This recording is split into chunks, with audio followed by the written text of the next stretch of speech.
আমাৰ পীযুষ হাজৰিকা ডাঙৰীয়া কৈছে যে বিধায়কসকলৰ ঘৰত স্মাৰ্ট মিটাৰ আৰু মেনুৱেল মিটাৰ লগোৱা হ'ব, যদি পাৰ্থক্য হয় স্মাৰ্ট মিটাৰ বন্ধ কৰি দিব। মই আপোনালোকৰ আগত কৈছোঁ, মই বিধায়ক, মোৰ কানেকশ্যন কাটা সত্ত্বেও স্মাৰ্ট মিটাৰত 25,000 টকা বিল আহিছে। ইয়াত আৰু প্ৰমাণ কৰিব লাগে একো নাই, গতিকে স্মাৰ্ট মিটাৰ বন্ধ কৰিব লাগে। আৰু এইটো যদি মুখ্যমন্ত্ৰী আৰু পীযুষ হাজৰিকা ডাঙৰীয়া যদি মোৰ লগত চেলেঞ্জ কৰিব খোজে, মোৰ লগত যি স্মাৰ্ট মিটাৰ আমি এইটো কাৰণে বিৰোধিতা কৰিছোঁ যে চৰকাৰখনে নিৰ্বাচন আগমুহূৰ্তত কৈছিলে যে বিনামূলীয়া বিদ্যুৎ দিয়া হ'ব, কিন্তু এতিয়া বিনামূলীয়া বিদ্যুৎ দিয়াটো দূৰৰে কথা, এতিয়া চৰকাৰে সাধাৰণ মানুহৰ পৰা ৰিচাৰ্জ কৰাই এতিয়া মিটাৰৰ পৰা লুণ্ঠন চলাব খুজিছে, মানুহৰ তেজ চুৰি খাব খুজিছে। এটা চিলিণ্ডাৰ ভৰাবলৈ মানুহৰ হাতত পইচা নাথাকে, প্ৰতি মাহে কেনেকৈ মানুহে বিদ্যুতৰ ৰিচাৰ্জ ভৰাব। আপোনাৰ অন্তত এইবাৰ জনগণৰ জয় হৈছে এইখন অসমত।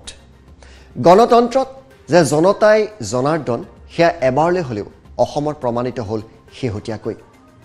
ৰাইজৰ ক্ষোভ আৰু অভিযোগ মানি স্বয়ং মুখ্যমন্ত্ৰী ডক্টৰ হিমন্ত বিশ্ব শৰ্মাই ক'লে বিদ্যুতৰ স্মাৰ্ট মিটাৰৰ ৰিডিংবোৰ ভুল হৈছে।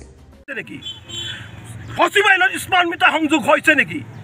হিমন্ত বিশ্ব শৰ্মাৰ ঘৰত স্মাৰ্ট মিটাৰ সংযোগ হৈছে নেকি?